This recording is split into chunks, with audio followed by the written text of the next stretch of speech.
Quero essa manhã convidá-los a abrir a palavra de Deus na carta aos Hebreus, capítulo de número 12. Carta aos Hebreus, capítulo 12. Estaremos lendo esta manhã dos versículos 1 ao 3. Portanto, nós também, pois que estamos rodeados de uma tão grande nuvem de testemunhas, deixemos todo o embaraço e o pecado que tão de perto nos odeia e corramos com paciência a carreira que nos está proposta, olhando para Jesus, autor e consumador da fé, o qual, pelo gozo que lhe estava proposto, suportou a cruz, desprezando a afronta, e assentou-se à destra do trono de Deus. Considerai, pois, aquele que suportou tais contradições dos pecadores contra si mesmo, para que não enfraqueçais, desfalecendo em vossos ânimos. Amém. Irmãos, aqui esta manhã eu quero olhar para esse texto e meditar com os irmãos sobre a carreira da fé cristã. A vida cristã é um verdadeiro campo de batalha. E isso se dá por causa do caráter da nossa fé. A nossa fé é uma fé militante. É uma fé que milita contra o mundo e aquilo que há no mundo. E uma vez que entendemos que o mundo e o que há no mundo são hostis à nossa fé, entendemos o motivo de ela ser uma fé militante.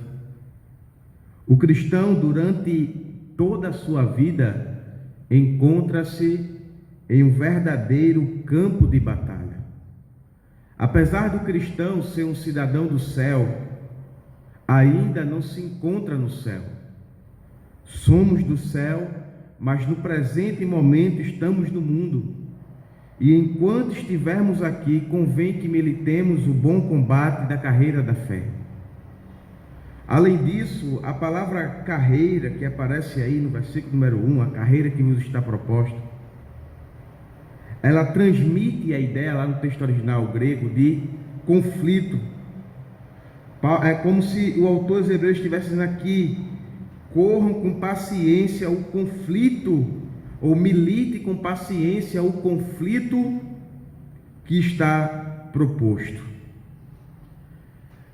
Paulo vai se utilizar dessa mesma palavra nas suas cartas, justamente em um contexto onde aponta para a ideia de combate, de conflito, de militância.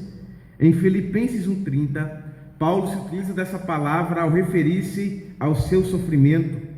Em Colossenses 2,1, aos seus esforços em prol da igreja de Colossos. Em 1 Tessalonicenses 2, capítulo 2, versículo 2, a oposição que encontrou à pregação do Evangelho. E em 1 Timóteo 6,12 e 2 Timóteo 4,7, ao se referir ao combate da fé.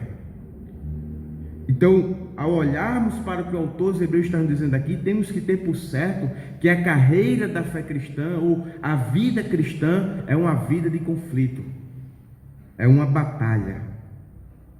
O capítulo 11 do autor de Hebreus, aquele que nós conhecemos como a galeria dos heróis da fé, narra justamente o bom combate da fé que os crentes do passado tiveram. A fé que eles possuíam fez com que vivessem suas vidas em combate constante contra as investidas do mundo, de Satanás e dos seus próprios corações. E estes que viveram no passado servem de exemplo para nós. Estamos rodeados de uma tão grande nuvem de testemunhas. Eles são exemplo de que é possível viver a vida cristã como um combatente fiel ao Senhor. Eles militaram contra a carne, eles militaram contra o mundo, eles militaram contra Satanás e no final foram vitoriosos.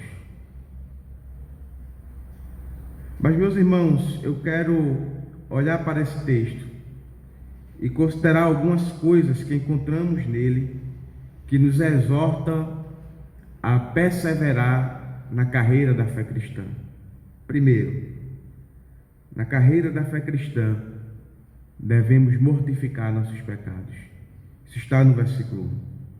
Portanto, nós também, pois que estamos rodeados de uma tão grande nuvem de testemunhas, deixemos todo o embaraço e o pecado que tão de perto nos odeia e corramos com paciência a carreira que nos está proposta. Aqui o autor aos Hebreus escreve esta passagem se utilizando de uma figura.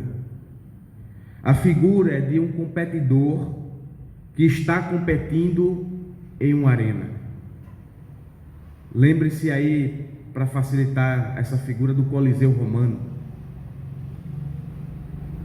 E o competidor está ali no meio daquela arena, não como um gladiador, mas como um competidor. É como se fosse uma espécie de Olimpíadas daquela época. Aqui é essa ideia. A nuvem de testemunha, os crentes que viveram no passado, eles estão na plateia, observando aqueles que estão correndo. Nós, a igreja militante. Os espectadores é a igreja triunfante. E nós, a igreja militante, somos aqueles que estão no meio da arena, correndo nesta maratona, nesta Olimpíada. O autor aos Hebreus, irmãos, ele entende que no decorrer da vida cristã encontramos inúmeros obstáculos, assim como os competidores daquelas Olimpíadas encontravam. Havia obstáculos na pista que visavam dificultar o seu progresso, para que eles não corressem totalmente livres, mas se vissem impedidos e se esforçassem para vencer aqueles obstáculos. E a vida cristã, conforme o autor dos Hebreus está nos mostrando, está repleta de obstáculos. E o primeiro obstáculo que a vida cristã encontra são os embaraços. O autor dos Hebreus diz: deixemos todo o embaraço. E o que é um embaraço? O termo embaraço, em seu contexto, aponta para a ideia de sobrepeso, a ideia de um atleta que estava acima do peso. Um atleta que estava acima do peso, ele não estava em seu condicionamento físico ideal para competir. E por causa do seu excesso de peso, aquele atleta ele se via impedido de correr livremente. Os obstáculos que estavam na pista por causa do seu sobrepeso se tornavam mais difíceis de ser vencido.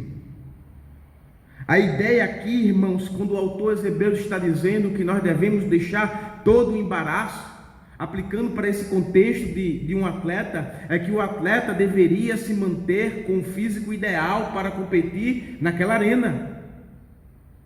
E a ideia aplicada para nós, a igreja, é que nós devemos nos livrar de tudo aquilo, de todo o peso,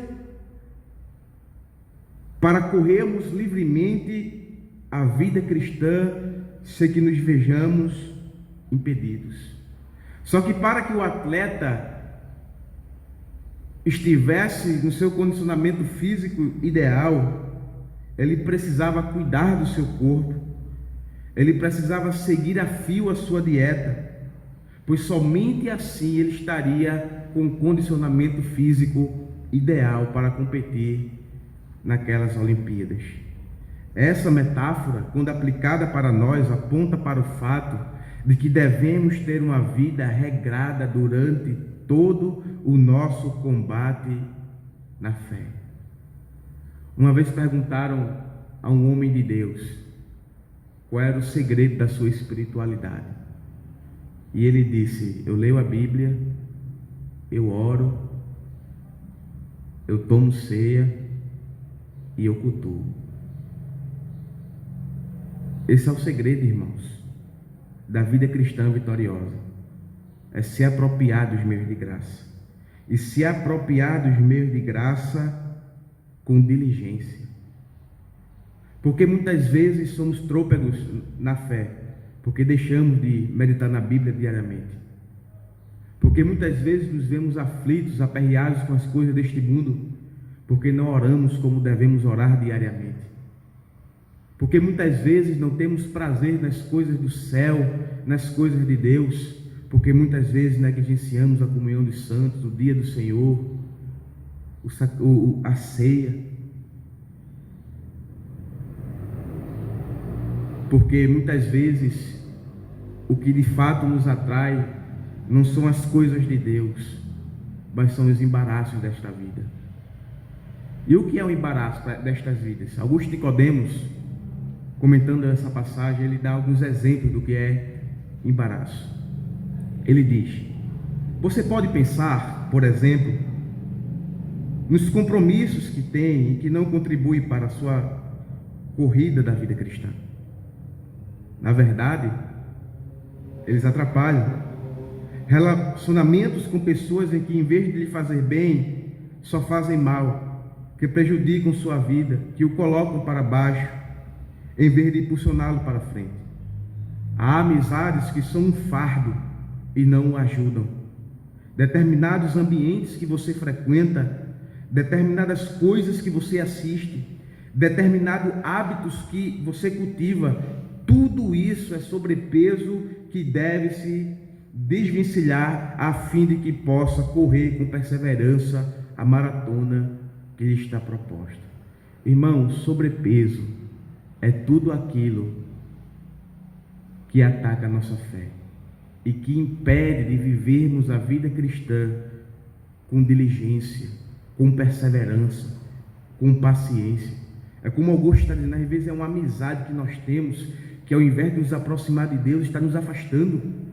Às vezes aquilo que nós assistimos, ao invés de gerar espiritualidade em nós, faz com que nós olhemos para as coisas deste mundo e desejemos as coisas deste mundo. Hábitos que nós criamos em nossas vidas, muitas vezes se tornam empecilhos para a nossa vida devocional com Deus. E isso é um sobrepeso, isso é um embaraço.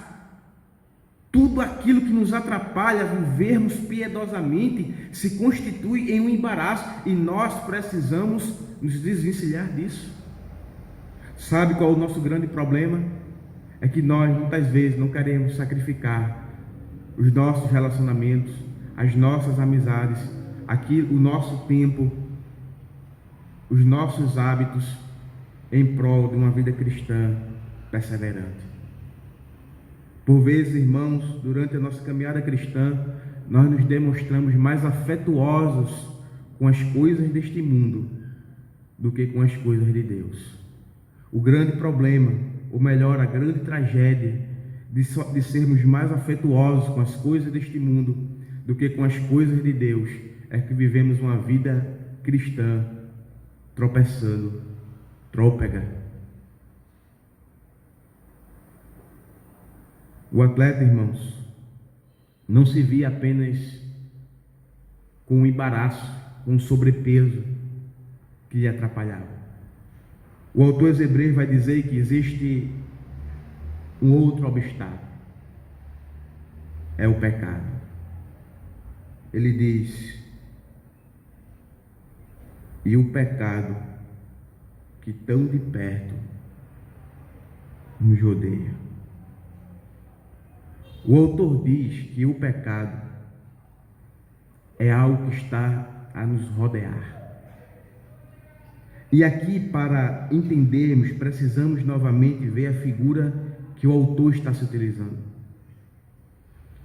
O atleta que estava correndo na maratona, para que se visse livre de qualquer peso extra na hora da corrida, ele se utilizava apenas de uma veste, que cobria apenas a sua região pélvica. O seu busto e o restante das suas pernas estavam expostos. Ele não tinha nenhum outro tipo de vestimenta sobre si. E ele não tinha nenhum outro tipo de vestimenta lhe cobrindo, para que na hora da corrida, essas vestimentas não fossem um impedimento no seu progresso. Ele estava livre de todo o peso extra que poderia carregar com alguma roupa, ou aquela roupa na hora da corrida, quando ele fosse vencer algum obstáculo ali, poderia lhe atrapalhar o seu desenvolvimento. Trazendo esta figura para nós, é como se o autor aos Hebreus estivesse nos informando que durante a nossa corrida, o pecado está constantemente tentando impedir de nos movimentarmos livremente.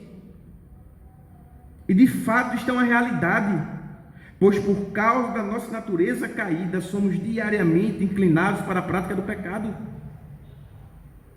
Eis a razão de o autor nos informar que o pecado é algo que está próximo, nos rodeando. E o que é que temos que fazer diante desta realidade? O pecado está próximo, irmãos. Ele nos odeia, ele nos assedia constantemente. O que é que nós devemos fazer quando nos vemos assediados, rodeados pelo pecado? Devemos fazer aquilo que o Senhor instrui a Caim a fazer, lá em Gênesis capítulo 4, versículos 6 e 7. E o Senhor disse a Caim: por que te iraste? E por que descaiu o teu semblante? Se não fizeres, se bem fizeres, não é certo que serás aceito? E se não fizeres bem, o pecado jaz à porta, e sobre ti será o teu desejo, mas sobre ele deves dominar. Diante do pecado que tenta impedir nosso avanço na carreira da fé, é necessário que o dominemos. Não podemos deixar-nos ser seduzidos pelo pecado, pois assim nosso progresso será interrompido. Mas você talvez pergunte: podemos vencer o pecado? Claro, irmãos. Nós não podíamos quando estávamos mortos em nossos delitos e pecados. Éramos por natureza filhos da desobediência, filhos da ira, incapazes de buscar o Senhor. Mas a obra de Cristo em nós nos libertou do pecado, do domínio do pecado. Paulo vai deixar isso bastante claro, Romanos capítulo 5, capítulo 6. Capítulo 7, o pecado não tem mais domínio sobre nós.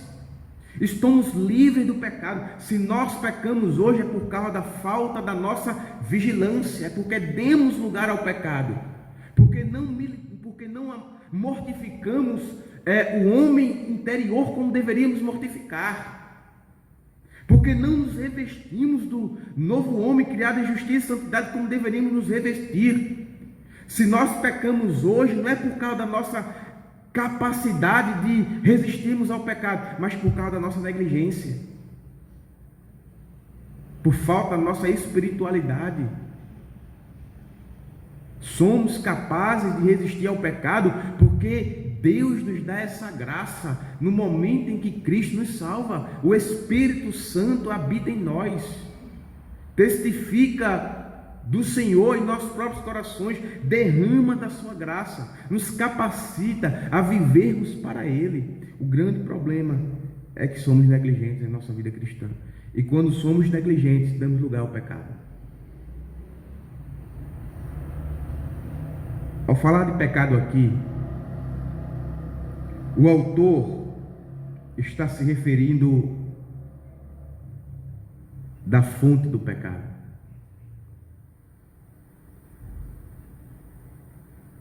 Nossas concupiscências, ou seja, aquilo que está dentro dos nossos próprios corações. Tiago, em sua carta, vai dizer que o homem cobiça aquilo que já está predisposto em seu próprio coração. O pecado, irmãos, ele brota do íntimo. Jesus disse que aquele que contamina o homem não é o que ele come, não é o que entra, mas é aquilo que sai. É o pecado. A fonte do pecado humano é o seu coração. Os nossos desejos são que nos inclinam para o pecado. São eles que fazem com que desconsideremos a carreira da fé. Aqui fica evidente que o nosso maior inimigo não é o mundo, as coisas que há no mundo, ou o inimigo das nossas almas, Satanás, mas somos nós mesmos. eu e você somos os maiores impedimentos da vida cristã. Nós precisamos, irmãos, parar de terceirizar a culpa. Nós pecamos e não, mas foi por causa de fulano que fez isso comigo. Rapaz, o diabo é sujo, né? O crente peca e diz assim, rapaz, o diabo é sujo. Não, o diabo não é sujo. Isso aí já está baixando claro da palavra. Você pecou porque seu coração desejou aquilo. E temos esse costume de terceirizar a culpa. Não, se nós queremos tratar do pecado, e se nós queremos vencer o pecado, nós precisamos entender que ele nasce em nossos corações. Um puritano, Thomas Brooks, ele dizia, né? Ele orava assim: Senhor, livra-me do homem mau. E ele continuava: eu mesmo. Somos nossos maiores inimigos, irmãos. Não é o pecado do irmão que nós temos que mortificar, é o nosso pecado. Não é o coração do irmão que nós devemos policiar, são os nossos corações que devem ser policiados por nós, a fim de que possamos resistir à tentação e viver para Deus, como Ele quer que nós vivamos para Ele. Nós somos nossos maiores inimigos. É contra nós mesmos que precisamos diariamente lutar. O maior empecilho para progredirmos na carreira da fé somos nós mesmos. Precisamos mortificar nossas vontades todos os dias. Precisamos militar contra as seduções do pecado que estão a nos rodear a todo instante. Só fazendo isto é que progrediremos na carreira da fé cristã. Depois disso, o autor dos Hebreus ainda nos informa como que a carreira da fé deve ser corrida. Ele diz: com paciência. E corramos com paciência a carreira que nos está proposta. A palavra paciência, irmãos, ela transmite a ideia de continuar, transmite a ideia da capacidade de continuar a suportar sob circunstâncias difíceis. A vida cristã é um campo de batalha. Diariamente é embaraço, diariamente é pecados. Há circunstâncias difíceis nos rodeando, mas devemos correr a carreira cristã com paciência, suportando. A ideia de paciência aqui é a ideia de perseverança. A única maneira de permanecer na carreira da fé é perseverando na luta contra os embaraços e contra o pecado que nos assedia. Certa vez o Senhor Jesus, lá em Lucas capítulo 9, versículo 62, disse que ninguém que lança a mão no arado e olha para trás é apto para o reino de Deus. Se lançamos a mão no arado do Senhor, irmãos, nós precisamos agir com diligência nesse arado, não olhando para trás, mas prosseguindo para o alvo da carreira da fé cristã. E que alvo é esse? É o que o autor dos Hebreus vai mostrar no versículo 2.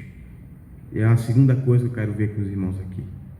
Na carreira da fé cristã, devemos ter Jesus como nosso alvo.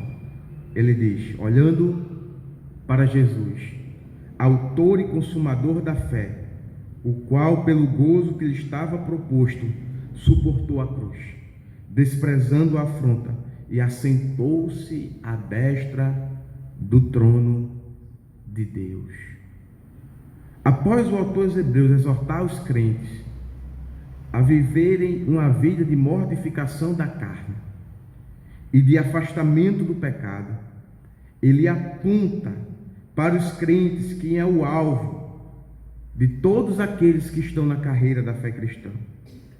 Ele diz: olhando para Jesus. Aqui está o alvo de todos os maratonistas da fé devem almejar. Aquele maratonista lá no primeiro século, ele almejava o louro, aquela coroa que ele iria receber se fosse vitorioso na batalha, na corrida. E ele passava toda a sua vida treinando para que, quando chegasse naquela corrida, ele pudesse militar, corrê-la, para que ele fosse vitorioso. Os seus olhos, há muitos anos atrás, já estavam olhando para aquele dia vitorioso. Semelhantemente, é a igreja. Nós não estamos atrás de uma coroa corruptível, irmãos, como aqueles maratonistas estavam. O que nos motiva não é um pódio, o que nos motiva é aquele que está nos aguardando no final da corrida, o Senhor Jesus Cristo. Não estamos ainda no final da corrida, estamos caminhando nela, correndo nela, mas enquanto corremos, nós temos que ter nossos olhos voltados para aquele que está a nos esperar, o Senhor Jesus. É interessante porque não é somente nós, os crentes, a igreja que olha para Cristo, mas também os crentes do Antigo Testamento também olhavam para Cristo, também olhavam e desejavam a eternidade. Abraão é um exemplo disso, esperava a cidade que não tem fundamentos aqui na terra, mas que Deus é o construtor. Moisés olhava para o futuro, rejeitando toda a riqueza do Egito, toda a sabedoria do Egito, por causa do vitupério de Cristo. Os crentes do Antigo Testamento, eles olhavam para Cristo, mesmo que em sombra, mas eles olhavam para Cristo. Alguns, podendo se livrar da morte, preferiram morrer para alcançar uma maior ressurreição. Por quê? Porque eles estavam olhando para Cristo. Eles podiam perder todas as coisas neste mundo, os homens podiam fazer todo o mal contra eles neste mundo, mas o mundo e os homens que há no mundo não podiam tirar-lhes uma coisa: a esperança da vida eterna, os seus olhos de Cristo. E por isso rejeitaram o mundo. E o autor dos Hebreus aqui está exortando a igreja a fazer o mesmo. Olhem para Jesus. Como vencer os embaraços da vida? Como vencer o pecado que nos assedia? Olhando para Jesus. O verbo olhar aqui, ele transmite a ação de uma pessoa que não consegue ou não está olhando para duas coisas ao mesmo tempo. Transmite a ideia de alguém que está focado, que pôs o seu olhar no seu alvo e não há nada que aconteça que desvie o seu olhar do seu alvo. Ele não se distrai. Agora imagine, você já tentou correr e enquanto corria olhar para trás? Quando você olha para frente, você não tem noção do terreno. Você não corre em linha reta, você se desvia do caminho quando você olha para trás correndo. E você pode cair e se acidentar quando você corre olhando para trás. Por quê? Porque você distraiu-se do caminho. Uma vez eu estava andando, uma pessoa me chamou, eu olhei para lá, quando eu olhei, levei uma topada. Disse, eita, perdi o foco. É isso, irmãos, a ideia é essa. Quando nós deixamos de olhar para Cristo, nós tropeçamos. Quando nós deixamos de buscar a Cristo, nós damos lugar à carne, ao diabo, aos nossos corações. É por isso que algumas traduções colocam olhando firmemente para Jesus, autor e consumador da nossa fé. O interessante, irmãos, é que no versículo 1, o autor nos diz que nós estamos rodeados de uma grande nuvem de testemunhas. Os crentes que já correram a carreira da fé e chegaram ao seu destino. Mas o interessante, irmãos, é que em nenhum momento o autor nos mostra esses crentes como um alvo a ser perseguido. Homens de grande testemunho. Abel, Enoque, Noé, Abraão, Isaac, Jacó, Davi, Jefté, Gideão, Sansão, Elias, os profetas, crentes que preferiram morrer, foram cerrados ao meio, morreram à espada, grandes exemplos de fé. Mas em nenhum momento o autor diz, olhe para eles. Não.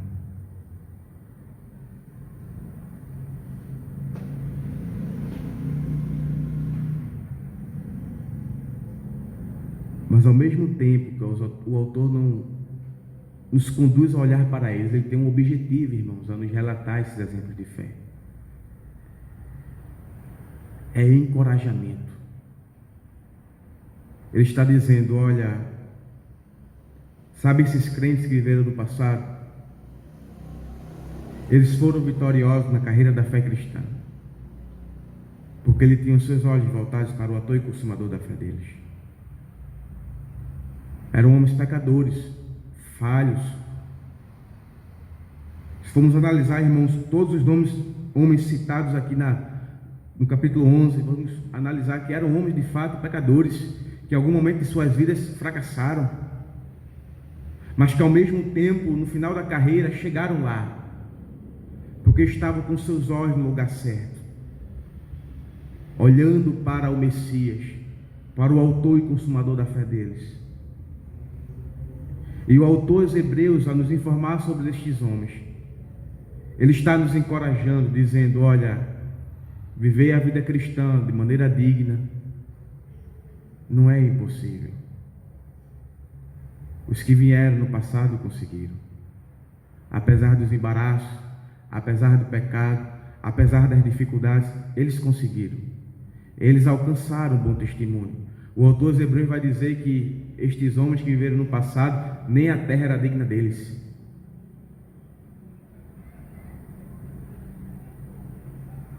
O testemunho deles não faz com que olhemos simplesmente para eles, mas para aquele que era o seu alvo, o Senhor Jesus. A vida deles apontam para o Senhor. Eles tinham seus olhares fixos no Senhor, e isso fez com que vencessem o mundo. E somente se nossos olhares estiverem fixos no Senhor, o elevado e perfeito exemplo, é que também venceremos o mundo. Precisamos estar com nossos olhos voltados para o Senhor. Uma vez que o autor exorta os crentes a olharem para o Senhor, ele nos dá 3 motivos do porquê os crentes devem olhar para Jesus e ter seu olhar fixo nele. Primeiro motivo é porque Jesus é o autor e consumador da fé. Olhando para Jesus, autor e consumador da fé. A palavra autor, ela aparece também lá em Hebreus 12:10, no texto original.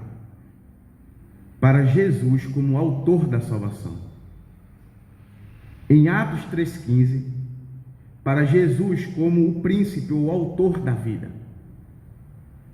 Em Atos 5:31, para Jesus como o príncipe ou o autor e salvador. Ou seja, o que o autor quer nos mostrar aqui é que Jesus é a fonte, o originador da fé. Os heróis da fé, relatados no capítulo 11 de Hebreus, tinham seus olhos fixados no Senhor. Sabe por quê, irmãos? Porque foi o Senhor que deu a fé a eles. A fé é algo que nós praticamos, mas a fé, ela é ganhada. Judas 1:3 vai dizer isso. A fé que foi dada aos eleitos. A fé não é algo que o homem produz em si mesmo. A fé, ela é concedida, é uma dádiva do Senhor, é uma graça que Deus ministra àquele que vai salvar. E quem é o autor desta fé? É Jesus. Ele é o originador da fé. Mas o texto também vai dizer que ele é o consumador. E a ideia de consumador aqui é de alguém que torna possível a conclusão exitosa de algo, ou seja, é aquele que completa e aperfeiçoa. Nesse caso, refere-se ao acabamento da tarefa redentora designada por Deus Pai. Jesus cumpriu a tarefa designada por Deus, tornou possível o êxito da nossa fé, ou seja, aquele que nos deu a fé garante que vai aperfeiçoar a nossa fé. Todos aqueles que o Pai lhe dá, nenhum se perderá em suas mãos. Ele garante, irmãos, a obra de Cristo, a morte de Cristo na cruz, garante a vitória da igreja. É por isso que Paulo pôde dizer que ninguém, nada pode nos separar do amor de Deus que está em Cristo Jesus. Porque Cristo Jesus, ele dá a fé e ele consuma a fé. Ele garante o aperfeiçoamento da fé. É Filipenses 1,6: aquele que começou a boa obra em vós é fiel e justo para completá-la até o dia de Cristo Jesus. Nesse sentido, é como o título que nosso Senhor Jesus tem de o Alfa e o Ômega, o primeiro e o último. Ou seja, é Cristo que nos aperfeiçoa na carreira da fé, e é por isso que nossos olhos devem estar voltados para Ele. Ele me deu a fé e um dia Ele vai completá-la, aperfeiçoá-la. Ele é o autor e consumador da fé. Não posso olhar para outro, senão aquele que me deu a fé e vai consumá-la. O segundo motivo é que Jesus suportou a cruz, desprezando a afronta. Ele diz: o qual, pelo gozo que lhe estava proposto, suportou a cruz, desprezando a afronta. O que é que o autor quer dizer aqui, irmãos?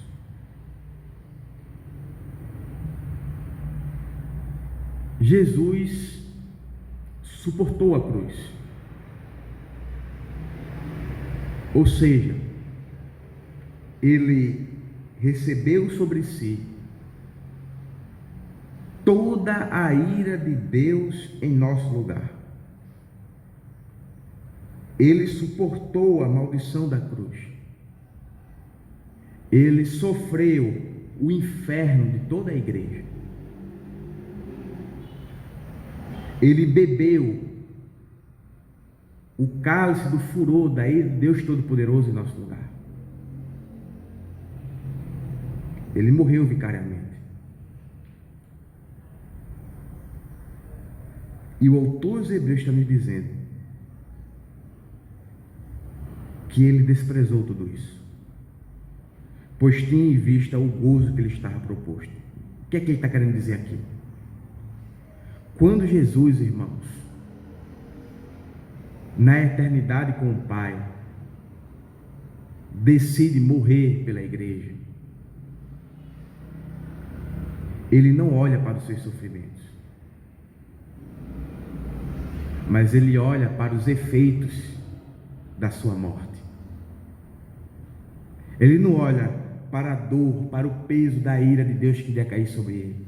Ele não olha para o sofrimento eterno que ele sofreria ali. Ele olha para a sua exaltação. Ele olha para os benefícios da sua morte. Ele despreza a afronta por causa do gozo que lhe estava proposto. Ele recebeu a afronta, ele sofreu, ele morreu, mas ele estava de olho no gozo que lhe estava proposto, na exaltação do seu nome, na salvação que ele traria sobre a igreja. É por isso, irmãos, que nós não podemos olhar para a morte de Cristo como a sua derrota. Tem crente que acha que Cristo, quando está ali na cruz, o diabo estava zombando dele. Tem até filme da Paixão de Cristo que Jesus está lá morrendo e está o diabo lá no pé da cruz rindo dele. Não é isso que está acontecendo ali. A morte de Cristo não é a sua derrota. A morte de Cristo é a sua vitória. A morte do Senhor não é algo que lhe trouxe vergonha, mas que o faz triunfar. A morte do Senhor não é a vitória dos poderes do império das trevas, mas é a exaltação dele sobre todos eles.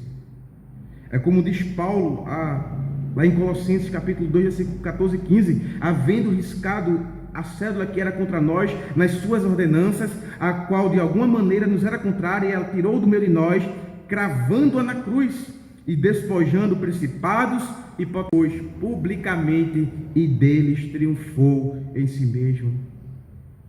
A morte de Cristo é a sua vitória. É por isso que Paulo pode cantar o hino de louvor: onde está, ó morte, a tua vitória? Onde está, ó morte, o teu aguilhão? Não há vitória da morte, não há aguilhão do pecado, porque Cristo morreu na cruz do Calvário. É por isso que a vitória dele, irmãos, é a nossa vitória, pois ao suportar a cruz, estava não apenas sendo exaltado, mas trazendo a nossa redenção. É por isso que ele pode e é ser o autor e consumador da nossa fé. É por isso que devemos tê-lo como um alvo da carreira da nossa fé. Sem Cristo não haveria sentido para a nossa fé. Não haveria garantia para a nossa fé. Seríamos tolos crendo em uma ficção. Mas o autor dos Hebreus, ele nos dá um terceiro e último motivo do porquê devemos olhar para Jesus. Porque ele está assentado à destra do trono de Deus. Ele diz: e assentou-se à destra do trono de Deus. Jesus morreu, mas ressuscitou. E em sua ressurreição ressuscitou em triunfo. Toda autoridade foi dada a ele nos céus e na terra. Eis a razão do autor nos informar que o Senhor está à destra do trono de Deus, um lugar de honra e autoridade. Essa é uma verdade que perpassa todas as Escrituras. Colossenses 1:3. Portanto, já estáis com Cristo, buscai as coisas que são de cima, onde Cristo está assentado à destra de Deus. 1 Pedro 3:22, o qual Jesus está à destra de Deus, tendo subido ao céu, havendo-se sujeitado os anjos, as autoridades e as potências. Hebreus 10:12, mas este, havendo oferecido para sempre um único sacrifício pelos pecados, está assentado à destra de Deus. Nosso Senhor não está morto em um túmulo frio, mas está vivo ao lado de Deus Pai, com todo o poder e glória. Isso serve, irmãos, para nos consolar, pois o Senhor, que é o autor da nossa fé, tem o poder de consumá-la. Ele não apenas fez uma promessa, mas por estar à destra do trono de Deus, ele garante que a promessa há de se cumprir. Nada pode impedir o Senhor Jesus de consumar a nossa fé. Um dia chegaremos no fim da carreira e a nossa fé será consumada, pois Jesus garante nossa chegada ao destino. Estamos debaixo das suas mãos e ele vai nos conduzir até o dia em que haveremos de receber não uma coroa corruptível, mas uma coroa de glória. Jesus garante a nossa vitória, pois todo o poder está em suas mãos. É por isso que nossos olhos devem estar voltados para Ele na carreira da fé, pois somente Ele garante a nossa chegada. Eu quero concluir, irmãos, olhando para o versículo 3. Considerai, pois, aquele que suportou as contradições dos pecadores contra si mesmo, para que não enfraqueçais, desfalecendo em vossos ânimos. Por fim, no versículo 3, o autor aos Hebreus encoraja os corredores da fé a perseverarem olhando para o exemplo do Senhor Jesus. Se há uma coisa certa quanto à carreira da fé, é que por vezes ela pode ser difícil de se correr. O crente que acha que não é difícil viver a vida cristã, ele precisa rever o que é a vida cristã. A questão que precisamos entender, irmãos, não é se a carreira da fé vai dificultar, mas quando, pois certamente ela vai dificultar. A carreira da fé, como vimos no início, é um campo de batalha, e em um campo de batalha muitos são os desafios e os perigos. E diante de tantos perigos e desafios, os nossos ânimos podem desfalecer. Você não já viu não um crente que está cansado de viver a vida cristã? Ele está abatido, ele está cansado, não há mais alegria na vida cristã para ele, ele está triste. Isso acontece, irmãos. Todos nós somos suscetíveis a passar por isso, por momentos de crise, de dúvidas. desejando desistir no meio do caminho por causa dos percalços da carreira da fé cristã. É então que, para prevenir tal desfalecimento de nossos ânimos, que o autor dos Hebreus exorta os crentes a olharem para Jesus, que suportou todas as contradições dos pecadores contra ele mesmo. Você acha que a carreira da fé cristã é difícil? Para Jesus foi mais difícil.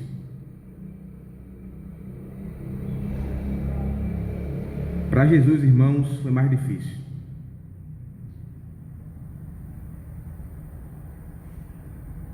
O exemplo de Jesus serve de encorajamento para todos que estão envolvidos na carreira da fé. Jesus não desistiu, foi até o fim, cumprindo a vontade do Pai. Teve contradição dos pecadores contra ele, teve dor, teve angústias, mas ele suportou.